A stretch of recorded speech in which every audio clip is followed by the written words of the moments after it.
Yeah, you're rolling. So, I'm doing some front squats here. Can you tell me what the purpose is? Well, we like to do front squats because they're harder than back squats for your core and for control. And then we're combining those with a push press because this is an upper body vertical push exercise. You can combine these two together without rest. It gives you a little bit better metabolic load.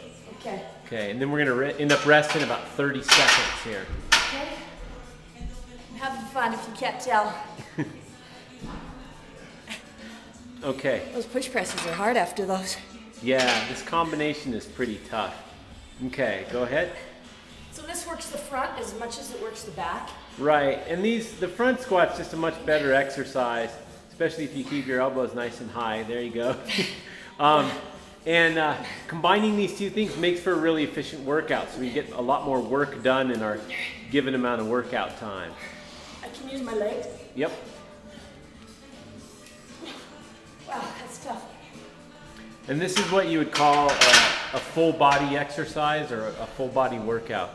No way. We don't have we don't have a lot of time to 30 seconds again? Mess around with isolating. Yeah, you got about 15 seconds left. Yeah, you can count your breaths. How many rounds? This is hard. We're gonna do 4 of these. That's a good one. Yeah, that way you can fit a much shorter workout in a given amount of time. Okay, go ahead.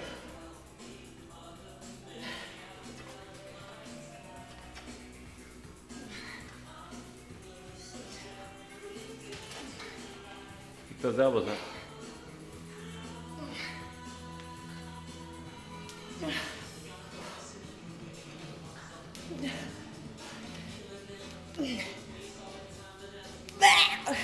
Sorry, I couldn't resist. 2 more? Yep. These are hard. In case you can't tell. Okay, we got 1 more set of these. So what are these for? What are these benefiting, Steve?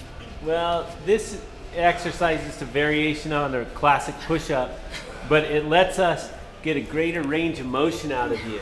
Most people don't even really go to the floor with the push-up, but you can see by the way you're going down, your chest is coming way, way lower than your hands.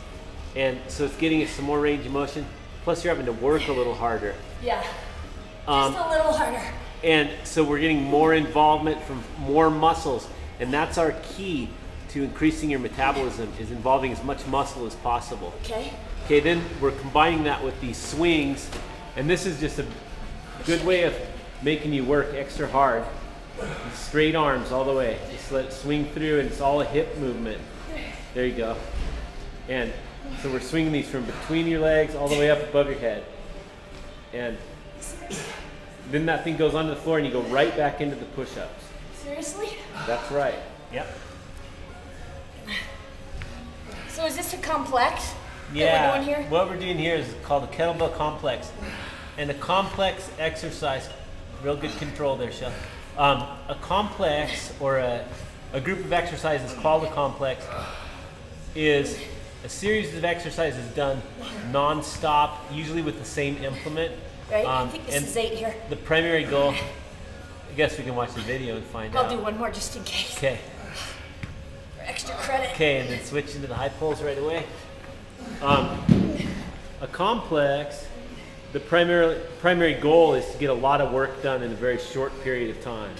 Really squat into those. This is a leg thing. There you go. Good. And it's 8 of them, and then we switch to the other arm. Then we're going to give you a real limited amount of time to rest.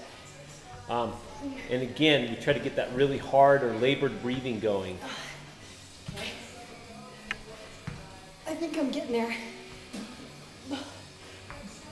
Good. And then straight into the swings. Good. Get that up. Perfect.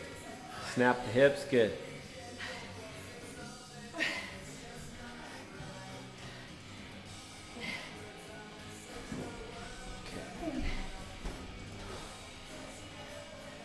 Oh man, my breathing's getting labored. There you go. That's the, in case you can't hear me. that's the key, isn't it?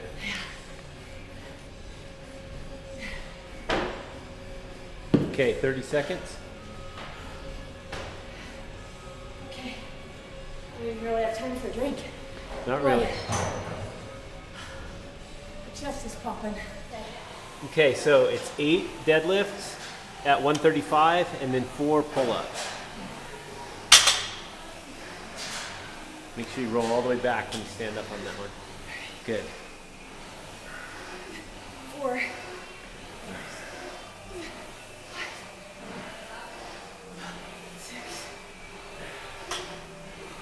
7. Oh, will I bulk up doing all this stuff? No, a lot of people worry about that. Heavy weightlifting is going to lead them to bulking up, but it's very, very hard for a woman to put mass on, first of all. Also, we're doing some pretty heavy stuff here, which is too much. Can't quite get any more. Yeah, 4 is perfect. That's good. Okay, and then we're going to rest a couple seconds. When you load yourself that much with that heavy a weight, we're getting a strength training response, not necessarily a hypertrophy response. So when we're really doing max weight, the gains we see are primarily neurological rather than actually seeing a size gain in your muscles. Okay, so I won't get. This is a grimace, not a smile. Yeah. Just to clarify. Yeah, and so what we're seeing here is we're combining these two things. We're still getting a big metabolic load, but we're letting you rest a little bit more between these because we are also looking for strength, because one of your primary strength goals was to hit that number of pull-ups we talked about. Yeah, and I'm not getting very many. Is that okay? Is that because we're overloading it? Yeah, that's perfect, and we're at the very end of the workout here, so it's going to be fine. 8 of these. That's right. Okay, so the last thing we're doing today is just a couple of incline sit-ups here. We've taken away the support for your back, having you sit on the bench sideways, and that causes it to be just a slightly harder sit-up for you.